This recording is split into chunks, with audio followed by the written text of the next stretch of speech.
la salle de conférence de Henderson Technologies semblait plus petite qu'elle n'aurait dû l'être, malgré les fenêtres du sol au plafond donnant sur le centre-ville de Seattle.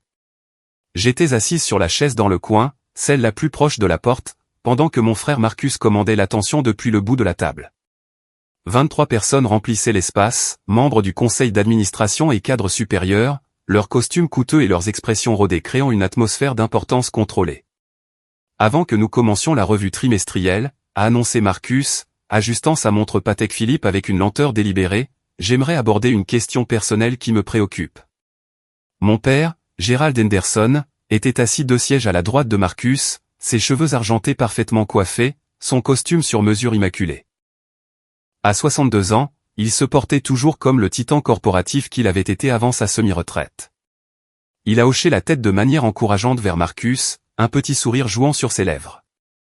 Ma sœur Émilie a décidé de nous honorer de sa présence aujourd'hui, a continué Marcus, faisant un geste vers moi avec ce qui aurait pu ressembler à un dédain décontracté pour quiconque ne le connaissait pas.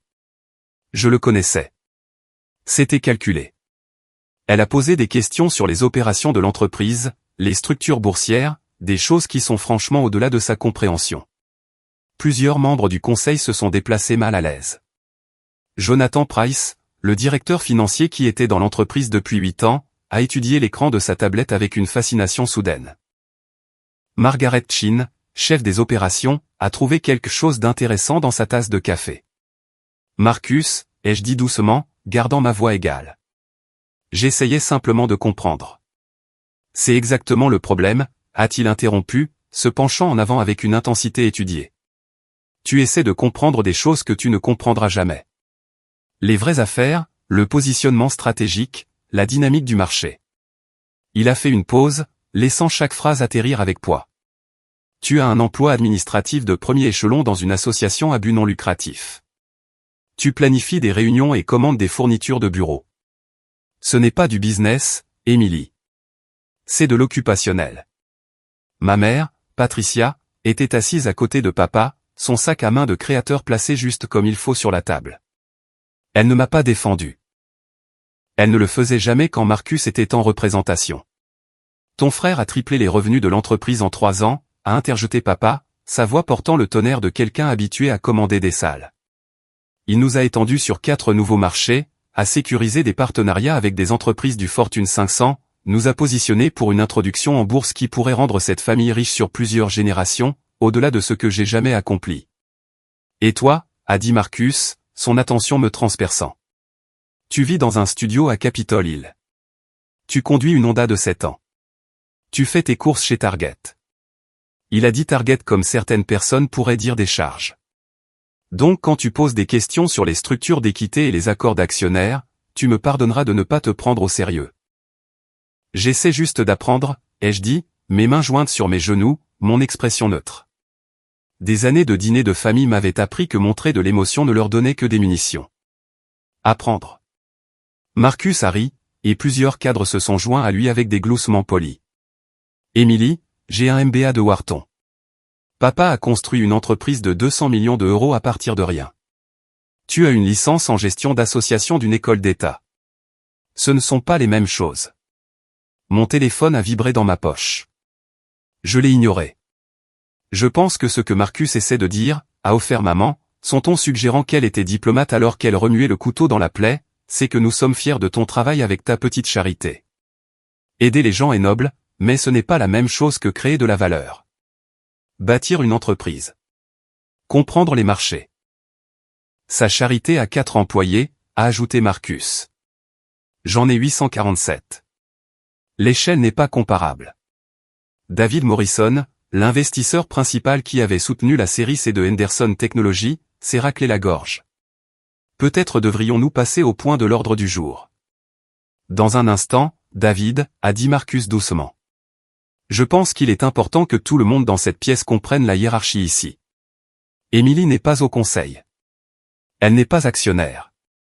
Elle n'a aucun rôle formel dans cette entreprise. Elle est ici parce qu'elle est de la famille, et j'essaie d'être généreux en l'exposant à ce à quoi ressemble le vrai business. Bien que cette générosité ait des limites, a ajouté papa.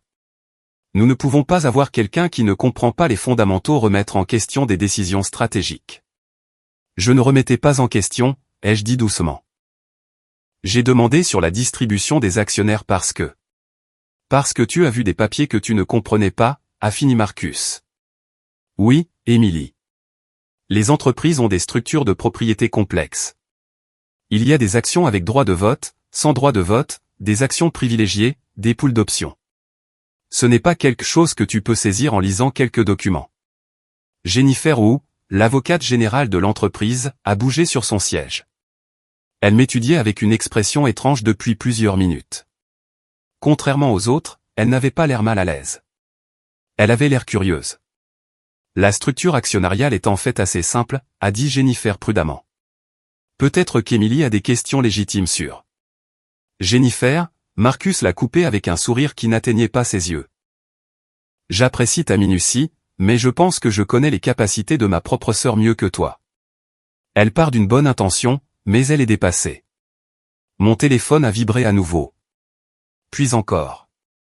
J'ai gardé mes mains immobiles. Tu sais quel est ton problème, Émilie? Marcus s'est levé maintenant, arpentant derrière sa chaise comme un professeur donnant un cours. Tu n'as jamais eu à concourir. Tu n'as jamais eu à te battre pour des parts de marché, négocier avec des vendeurs qui sentent la faiblesse, gérer des équipes qui cherchent le moindre signe que tu ne sais pas ce que tu fais. Tu as choisi un chemin facile, un chemin sûr, et maintenant tu essaies de comprendre un monde que tu as délibérément évité. Ce n'est pas juste, ai-je dit doucement.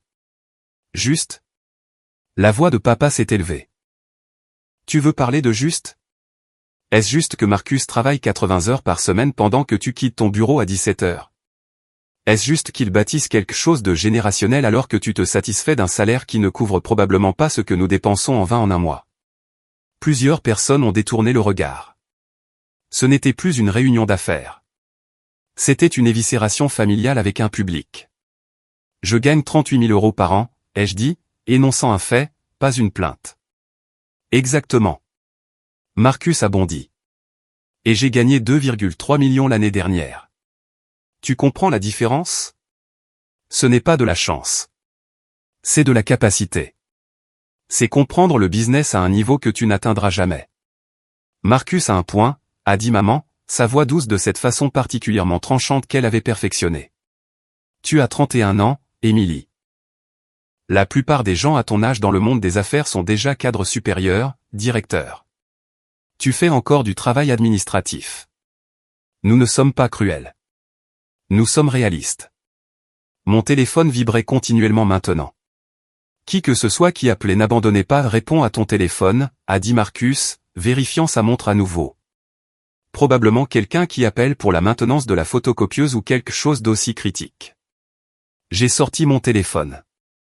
L'écran affichait 8 appels manqués de Richard Ashford et 3 de Shao. Les deux noms ne signifiaient rien pour personne dans cette pièce, sauf pour Jennifer Wu, qui s'était figée, ses yeux fixés sur l'écran de mon téléphone de l'autre côté de la table. Je devrais prendre ça, ai-je dit doucement. Bien sûr que tu devrais, a dit Marcus. Nous attendrons. Je suis sûr que ton urgence implique le remboursement de frais de déplacement de quelqu'un ou un conflit d'horaire pour une salle de réunion. Je me suis levé et j'ai marché vers le coin de la pièce près des fenêtres. Le numéro de Richard Ashford est apparu à nouveau. J'ai répondu. Mademoiselle Henderson. L'accent britannique de Richard était vif d'urgence. J'essaie de vous joindre depuis 40 minutes. Shao est en ligne aussi. Nous avons une situation qui nécessite une autorisation immédiate. Je suis en réunion, ai-je dit doucement. Je comprends, mais cela ne peut pas attendre. L'acquisition de Phoenix Holdings avance plus vite que prévu. Le groupe de Singapour fait pression pour une décision sur la position de Henderson Technologies. Nous devons savoir si vous voulez procéder à la vente complète de votre participation ou maintenir le contrôle majoritaire. Derrière moi, je pouvais entendre Marcus reprendre sa présentation sur les projections trimestrielles, sa voix confiante et autoritaire. De combien de temps je dispose? Ai-je demandé. Ils veulent une réponse dans les 2 heures.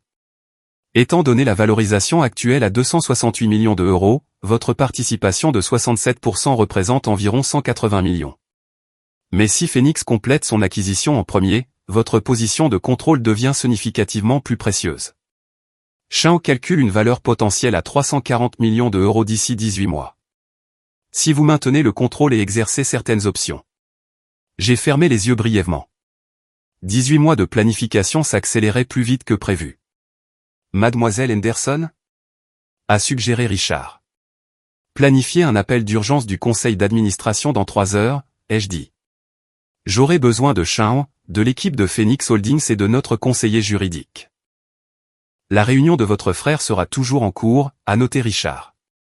Je sais. Dois-je envoyer les avertissements de confidentialité standard à tous ceux qui seront présents? Oui. Et Richard, envoyez la documentation complète de propriété de Henderson Technologies à Jennifer ou à cette adresse. Elle va en avoir besoin dans environ 15 minutes. J'ai mis fin à l'appel et suis retourné à ma place. Marcus était plongé dans une présentation PowerPoint sur l'expansion vers le marché de Portland, son pointeur laser soulignant les projections de croissance. Tout va bien? A-t-il demandé sans poser sa présentation. Ils sont à court de post-it? Quelques personnes ont ri. Tout va bien, ai-je dit. Bien. Marcus a continué, comme je le disais, Portland représente une opportunité de 47 millions d'euros sur 3 ans. Nous avons déjà sécurisé des contrats préliminaires avec 3 clients majeurs, et notre proposition pour le contrat Meyer Corporation est hautement compétitive. Mon téléphone a vibré avec un texto. Jennifer Wu avait reçu la documentation. Je l'ai regardé ouvrir l'email sur sa tablette, regarder ses yeux s'écarquiller légèrement alors qu'elle commençait à lire. L'expansion de Portland nécessitera environ 8 millions d'euros en capital initial, a expliqué Marcus, que nous financerons grâce à notre série D qui se clôture le mois prochain. La valorisation nous place à 268 millions d'euros post-financement, ce qui nous positionne parfaitement pour l'introduction en bourse que nous visons pour l'année prochaine. Jennifer lisait plus vite maintenant, faisant défiler page après page. Elle a levé les yeux vers moi une fois, son expression soigneusement neutre, puis est retournée au document. Des questions sur Portland, a demandé Marcus à la salle. Plusieurs mains se sont levées. Il les a gérées avec confiance, démontrant le genre de commandement qui avait fait de lui le favori de papa depuis ses 12 ans. Mon téléphone a vibré à nouveau. Un message de Jennifer, nous devons parler maintenant. J'ai tapé en retour, après la réunion. Elle a répondu, non. Maintenant. Jennifer s'est levée brusquement. Marcus, je m'excuse d'interrompre, mais je dois aborder quelque chose qui a été porté à mon attention. C'est urgent et cela implique la structure de propriété de l'entreprise. Marcus a froncé les sourcils. Jennifer, nous pouvons discuter des affaires internes après. Cela ne peut pas attendre, a-t-elle dit fermement. La salle est devenue silencieuse. Jennifer n'interrompait pas les réunions du conseil sans raison. Je viens de recevoir une documentation qui affecte matériellement tout ce dont nous discutons. Quelle documentation, a demandé papa, sa voix tranchante. Jennifer m'a regardé directement. J'ai hoché la tête une fois. Emily Henderson, a dit Jennifer clairement, n'est pas une observatrice occasionnelle à cette réunion. Selon les documents de propriété que je viens d'examiner certifiés par 3 cabinets d'avocats distincts, dont Chao et Associates à Singapour, Morrison & Partners à New York, et Ashford Legal Group à Londres, Emily possède 67% de Henderson Technologies.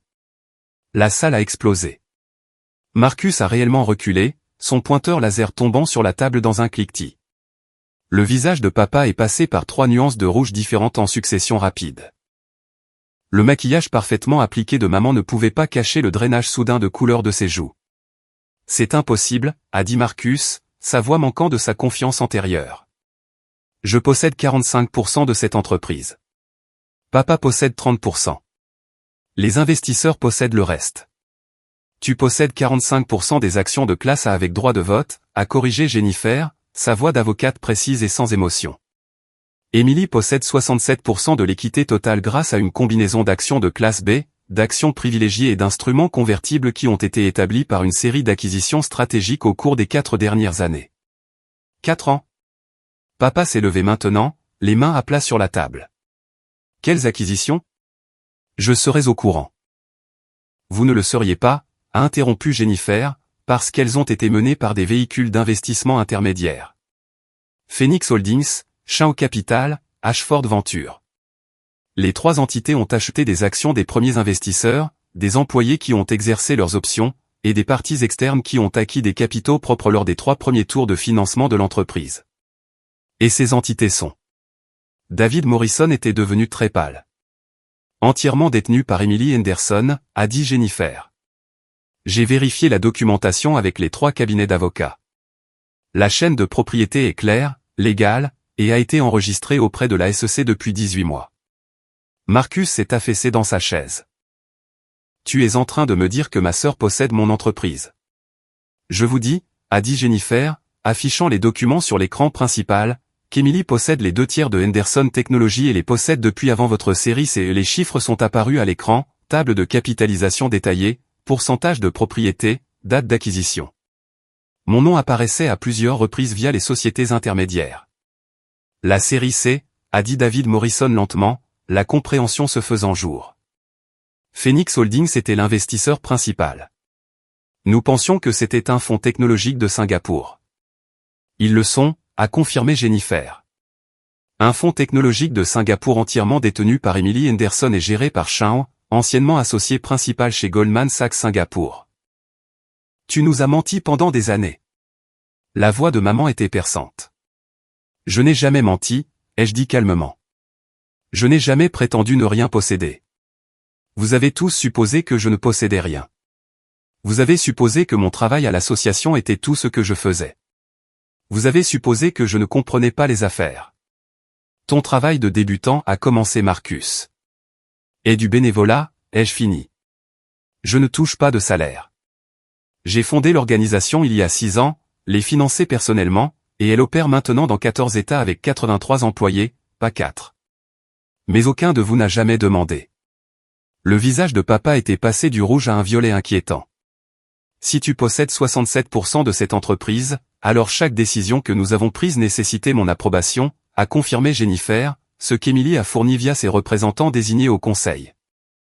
Phoenix Holdings a 2 sièges au conseil depuis 18 mois. Tu as voté avec eux sur chaque décision majeure. L'introduction en bourse, a chuchoté Marcus. Si Emily possède 67%, alors l'IPO ferait d'elle. La valorisation prémonétaire actuelle est de 268 millions d'euros, a calculé David Morrison à voix haute, son cerveau d'investisseur faisant automatiquement tourner les chiffres même sous le choc. Après l'IPO, nous projetons 800 millions à 1,2 milliard d'euros. 67% d'1 milliard, c'est 670 millions d'euros, ai-je dit doucement. À peu de choses près. Le silence dans la pièce était absolu. Par les fenêtres, Seattle vaquait à ses occupations, inconsciente de la bombe qui venait d'exploser au 43e étage. Pourquoi ? A finalement demandé Marcus. Sa confiance antérieure s'était complètement évaporée. Il avait l'air jeune soudainement, et perdu. Pourquoi ferais-tu ça ? Faire quoi, ai-je demandé. Investir dans une entreprise technologique prometteuse ? C'est ce que font les bons hommes d'affaires, Marcus. Ils voient des opportunités et ils capitalisent dessus. Tu nous as laissé penser, a commencé maman. Je vous ai laissé penser ce que vous vouliez penser, ai-je dit. Je conduis une Honda de 7 ans parce que j'aime ma voiture. Je vis à Capitol Hill parce que j'aime mon quartier. Je fais mes courses chez Target parce que c'est pratique. Aucune de ces choses n'a rien à voir avec ma valeur nette. L'association, a dit papa, traitant encore l'information. Ta petite charité a un budget annuel de 47 millions d'euros. J'ai dit, elle n'est pas petite. C'est juste pas quelque chose sur lequel vous avez jamais pris la peine de vous renseigner. Jennifer avançait à travers plus de diapositives maintenant, tirées de la documentation que j'avais demandé à Richard de lui envoyer. Le portefeuille d'investissement d'Emily s'étend au-delà de Henderson Technologies. Elle a des participations majoritaires ou significatives dans 12 entreprises à travers la tech, la santé et les énergies renouvelables. Sa valeur nette selon les valorisations de ce matin est d'environ 890 millions d'euros. Presque 1 milliard, a dit Marcus d'un ton engourdi. Et tu m'as laissé, a-t-il continué, sa voix s'élevant. Tu m'as laissé me tenir ici et te faire la leçon sur les affaires. Tu m'as laissé me moquer de ta carrière, de tes revenus, de tes capacités. Oui, ai-je dit simplement. Pourquoi ? Parce que je voulais voir jusqu'où tu irais, ai-je dit, ma voix toujours calme. Je voulais voir si quelqu'un dans cette famille penserait un jour à me poser des questions sur ma vie plutôt que de supposer qu'il la comprenait. 4 ans, Marcus. 4 ans de dîner de famille où tu parlais de tes affaires, de tes succès, de tes stratégies brillantes. 4 ans où j'ai posé des questions et tu les as traitées comme une enfant demandant sur des affaires d'adultes. Tu nous humiliais, a dit maman, sa voix tranchante. Non, ai-je corrigé. Vous vous humiliez vous-même. Je ne faisais que regarder. Mon téléphone a sonné à nouveau. J'ai vérifié l'écran. Je dois prendre ça. C'est Chao. Attends, a ordonné papa, utilisant la voix qui avait fait sauter des cadres pendant des décennies. Tu ne peux pas juste lâcher cette bombe et partir. Je peux, en fait, ai-je dit en me levant déjà. Je possède 67% de cette entreprise, ce qui signifie que je peux faire essentiellement ce que je veux. Mais pour répondre à votre inquiétude, je ne pars pas. Je prends un appel pour savoir si je vends ma participation à Phoenix Holdings pour 180 millions d'euros ou si je maintiens le contrôle via l'IPO. Vendre? Marcus s'est redressé brusquement. Tu ne peux pas vendre. Si Phoenix possède déjà tes actions et qu'ils en achètent plus, alors il posséderait plus de 90% de l'entreprise, a fini David Morrison. Il pourrait forcer un rachat de tous les actionnaires restants à leur prix choisi. Ce qui signifierait, a ajouté Jennifer, que tout le monde dans cette pièce avec des capitaux propres serait payé à la valorisation de Phoenix, pas à la valorisation de l'IPO. C'est des dizaines de millions d'euros de différence, a dit papa, le calcul le frappant. La part de Marcus vaudrait significativement moins, ai-je confirmé. Environ 60% de moins que le scénario de l'IPO. Mais ce serait propre, rapide, et vous seriez tous hors de l'entreprise dans les 6 mois. Tu ne ferais pas ça, a dit Marcus, mais l'incertitude inondait sa voix. J'y réfléchis, ai-je dit honnêtement. Phoenix Holdings pousse pour une acquisition complète depuis 6 mois. J'ai résisté parce que je croyais que Henderson Technologies avait un leadership fort et un potentiel de croissance significatif. Mais la réunion de ce matin m'a donné des doutes sur l'évaluation du leadership. Parce que nous ne savions pas que tu possédais l'entreprise, a demandé maman. C'est vindicatif. Non, ai-je dit. Parce que vous avez démontré que vous faites des suppositions sans vérification, que vous valorisez l'apparence sur la substance, et que vous êtes prêt à humilier publiquement quelqu'un que vous croyez sans pouvoir. Ce sont des qualités de leadership inquiétantes. J'ai répondu au téléphone. Chao, donne-moi un instant. Je l'ai mis en sourdine et j'ai regardé la salle. Je vais prendre cet appel dans le bureau exécutif au bout du couloir. Cela durera environ 30 minutes. Pendant ce temps, vous voudrez peut-être discuter de la façon dont vous souhaitez procéder. Procéder avec quoi, a demandé papa. Avec votre emploi, ai-je dit simplement. Marcus, tu es le PDG, mais je suis l'actionnaire majoritaire. J'ai le droit de te remplacer à tout moment pour n'importe quelle raison. Papa, tu es président du conseil, mais je contrôle 67% des votes. Je peux reconstituer le conseil avec une seule résolution d'actionnaire. Maman, tu n'es pas employé par l'entreprise, donc cela ne t'affecte pas directement, mais l'avenir financier de ta famille est très certainement sur la table. Tu nous menaces, a dit Marcus. Je vous informe de la situation, ai-je corrigé. Que ce soit une menace dépend entièrement de la façon dont vous choisissez de l'interpréter et d'y répondre. J'ai marché jusqu'à la porte, puis j'ai fait une pause. Une dernière chose. Quand je reviendrai de cet appel, je vais demander votre recommandation sur la question de savoir si je dois vendre à Phoenix ou maintenir le contrôle via l'IPO. Votre réponse m'en dira beaucoup sur votre compréhension des affaires, Marcus. Si l'un de vous comprend. Je les ai laissés là, leur visage mélangeant choc, colère et calcul. Le bureau exécutif était vide. Un petit espace avec un bureau, une chaise et des fenêtres donnant sur la ville. J'ai réactivé le son de mon téléphone. Chao, je suis désolé pour le retard.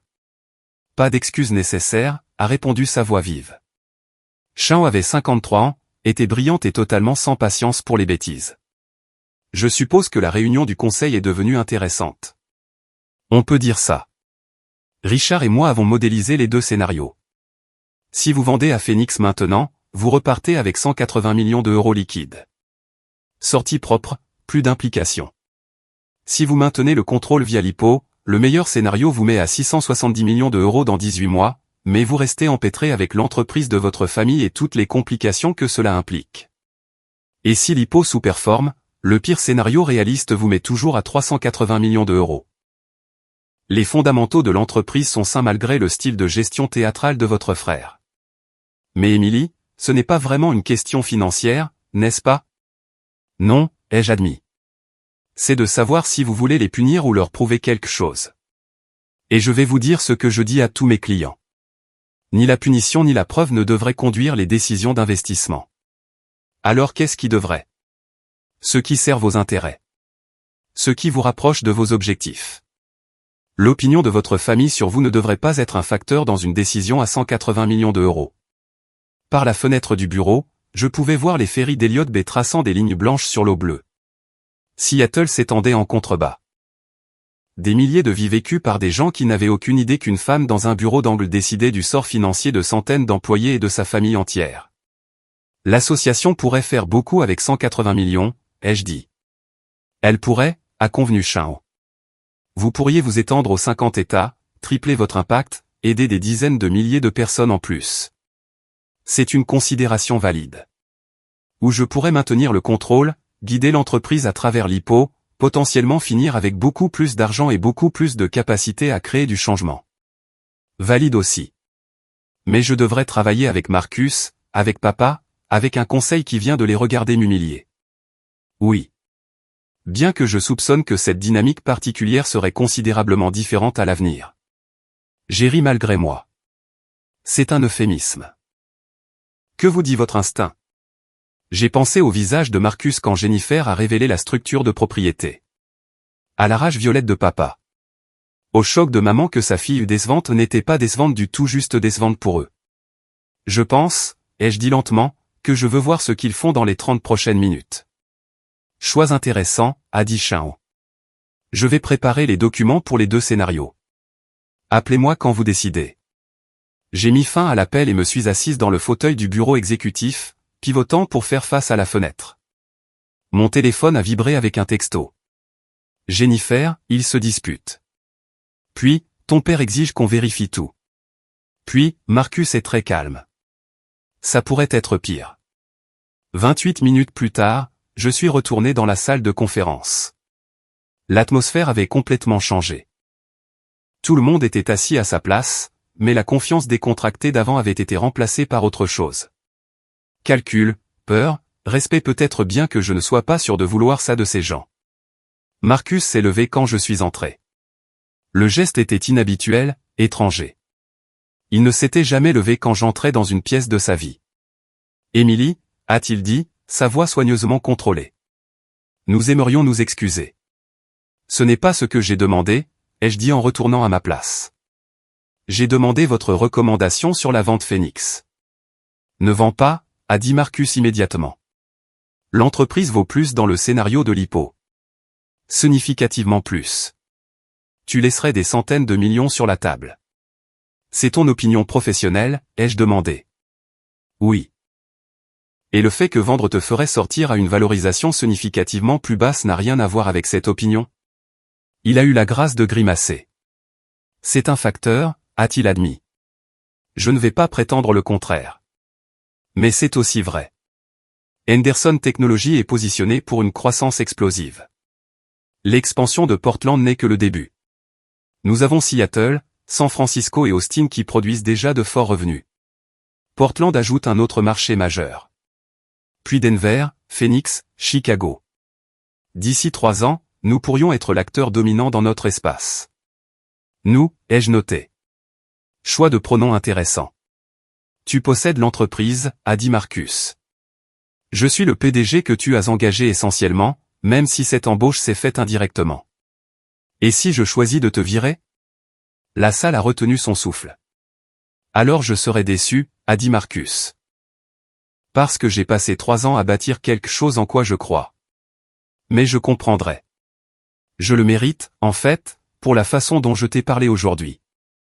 Gérald, je me suis tourné vers mon père. Tes pensées? Papa avait l'air plus vieux qu'il y a 1 heure. Je pense que je t'ai sous-estimé, a-t-il dit doucement. Lourdement. Je pense que j'ai passé 31 ans à voir ce que je m'attendais à voir plutôt que ce qui était réellement là. Ce n'est pas une recommandation sur la vente Phoenix, ai-je souligné. Ne vends pas, a-t-il dit. Pas à cause de moi, pas à cause de Marcus. Vends parce que Chao a raison. Tu pourrais faire plus de bien avec plus d'argent. Le chemin de l'IPO te donne ça. Mais ça me donne aussi 2 ans de plus à traiter avec cette famille dans un contexte d'affaires. C'est vrai, a reconnu papa. Et je ne peux pas promettre que ce sera facile ou plaisant. Mais je peux promettre que les choses seront différentes à l'avenir. Différentes comment? Avec toi à ta juste place, a dit papa. En tant que propriétaire, l'autorité ultime. Pas comme la fille que nous avons écartée, mais comme la femme d'affaires qui nous a tous déjoués. Je me suis tourné vers Jennifer. Opinion juridique? La vente a du sens si tu veux une sortie propre, a dit Jennifer.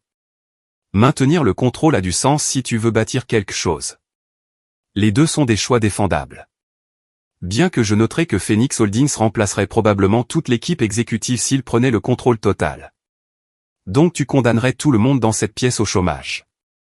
Y compris toi-même, ai-je observé. Y compris moi-même, a-t-elle convenu. Bien que je retomberais sur mes pieds. Je suis plus inquiète pour les 847 employés qui ne sont pas dans cette pièce, qui n'ont rien à voir avec l'humiliation d'aujourd'hui, qui perdraient leur emploi ou feraient face à une incertitude massive sous une nouvelle propriété. C'était la considération qui comptait. Pas la part de Marcus, pas la fierté de papa, pas même ma propre satisfaction à les regarder suer. 847 personnes, dont la plupart que je n'avais jamais rencontrées, dont les moyens de subsistance dépendaient de la pérennité de Henderson Technologies. Je ne vends pas à Phoenix, ai-je dit. Le soulagement a inondé la pièce comme une chose physique. Mais, ai-je continué, les choses vont changer. Marcus, tu es bon dans ton travail. Les chiffres de croissance le prouvent. Mais tu vas avoir une supervision maintenant. Une vraie supervision. Jennifer, je veux des rapports mensuels sur toutes les décisions majeures. David, tes sièges au conseil restent, mais j'ajoute 3 membres de plus au conseil. Des gens en qui j'ai confiance. Des gens qui représentent réellement mes intérêts. Compris, a dit Marcus rapidement. Papa, tu démissionnes de ton poste de président. Je prends cette position. Papa a ouvert la bouche, l'a fermée, puis a hoché la tête. C'est juste. Maman. J'ai regardé ma mère, qui était restée silencieuse depuis la dernière demi-heure. Tu ne fais pas partie de l'entreprise, donc cela ne t'affecte pas professionnellement. Mais personnellement, je pense que nous avons besoin d'espace. Je ne viendrai pas au dîner de famille pendant un moment. Émilie, a-t-elle commencé? Je ne suis pas en colère, ai-je dit, ce qui était vrai. Je suis juste fatigué. Fatigué d'être traité comme si j'étais moins que rien. Fatigué d'être écarté. J'ai une vie sur laquelle vous n'avez jamais pris la peine de vous renseigner. Des accomplissements sur lesquels vous n'avez jamais pensé à demander. Une carrière dont vous vous êtes moqué sans comprendre. C'est épuisant. Nous ferons mieux, a-t-elle dit, et elle le pensait peut-être même. Peut-être, ai-je dit. On verra. Je me suis levé, rassemblant mes affaires. La réunion n'était pas finie, mais ma part l'était.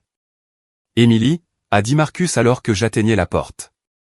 Pourquoi ne nous as-tu pas dit il y a des années quand tu as commencé à acheter des actions? Pourquoi n'as-tu pas juste dit quelque chose? J'ai considéré la question. Parce que je voulais voir si vous devineriez, ai-je dit finalement. Je voulais voir si l'un de vous remarquerait que la représentante de Phoenix Holdings aux réunions du conseil ressemblait exactement à la femme sur mes photos de remise de diplôme universitaire qui trônent toujours sur le piano de maman. Je voulais voir si papa reconnaîtrait ma stratégie d'investissement comme identique à sa propre carrière débutante. Je voulais voir si toi, Marcus, tu te demanderais un jour où j'ai trouvé l'argent pour donner 2 millions d'euros à la fondation caritative de ton entreprise l'année dernière. Tu as donné? Marcus s'est arrêté. Le donateur anonyme. Pas si anonyme, ai-je dit. Les papiers avaient ma signature. Tu n'as juste jamais regardé. Je les ai laissés là à assimiler. Jennifer m'a suivi dans le couloir. C'était impressionnant, a-t-elle dit. C'était épuisant, ai-je corrigé. Juste. Pour ce que ça vaut, je pense que tu as pris la bonne décision, de ne pas vendre. L'entreprise est solide. Marcus est vraiment bon dans son travail quand il ne fait pas l'âne arrogant. Avec une supervision appropriée, Henderson Technologies pourrait être quelque chose de vraiment spécial. Je sais, ai-je dit. C'est pour ça que je l'ai acheté en premier lieu. Mon téléphone a sonné à nouveau. Richard Ashford, voulant probablement connaître le résultat. Je dois mettre mon équipe à jour, ai-je dit à Jennifer. Peux-tu m'envoyer le procès-verbal de la réunion du conseil une fois finalisé? Bien sûr. Bien que je soupçonne que ce seront les minutes les plus étranges que j'ai jamais écrites. Point 4. Emily Henderson révélée comme propriétaire de l'entreprise. Le chaos sans suite. J'ai souri malgré moi. Garde sa professionnelle, Jennifer. Toujours. J'ai pris l'ascenseur pour descendre 43 étages, traverser le hall où le garde de sécurité m'a fait un signe de tête de la même manière qu'à mon entrée juste une autre visiteuse, rien de spécial et suis sorti sous le soleil de l'après-midi de Seattle. Mon téléphone affichait des textos de Sean, entendu que tu maintiens le contrôle. Bon choix. Richard, appel du conseil toujours prévu. Un message de mon assistante à l'association, rappel, ouverture du centre jeunesse demain à 10h. La presse sera là. Le centre jeunesse. C'est vrai. Le projet que j'avais passé 2 ans à financer et planifier. Celui qui servirait 500 enfants dans des quartiers défavorisés. Celui dont ma famille ne savait rien parce qu'il n'avait jamais demandé ce que faisait réellement mon association. J'ai répondu, j'y serai. Puis j'ai marché jusqu'à ma Honda de 7 ans, qui a démarré fidèlement comme elle le faisait toujours, et j'ai conduit jusqu'à mon studio à Capitol Hill, qui avait des briques apparentes et une super lumière et coûtait 1800 € par mois même si je pouvais me permettre quelque chose de 100 fois plus cher. Je pouvais me permettre beaucoup de choses. Une plus grosse voiture, un plus grand appartement, une famille différente. Mais j'avais appris quelque chose que mon père et mon frère n'avaient jamais compris. Avoir de l'argent et avoir besoin de prouver qu'on a de l'argent sont 2 choses entièrement différentes. L'un est la richesse. L'autre est l'insécurité. Et je n'avais jamais été incertaine de ce que j'avais construit. J'avais seulement été déçu que ma famille ne puisse pas le voir. Maintenant ils pouvaient. Reste à voir s'ils en tireraient une leçon. Mon téléphone a vibré une dernière fois. Un texto de Marcus. Je suis désolé. Vraiment. Et pas seulement parce que tu possèdes l'entreprise. Parce que j'ai été cruel. Parce que j'aurais dû savoir mieux. Parce que tu es ma sœur et que je t'ai laissé tomber. J'ai fixé le message pendant un long moment. Puis j'ai tapé en retour, je sais. Pas le pardon, pas encore, mais une reconnaissance. C'était un début.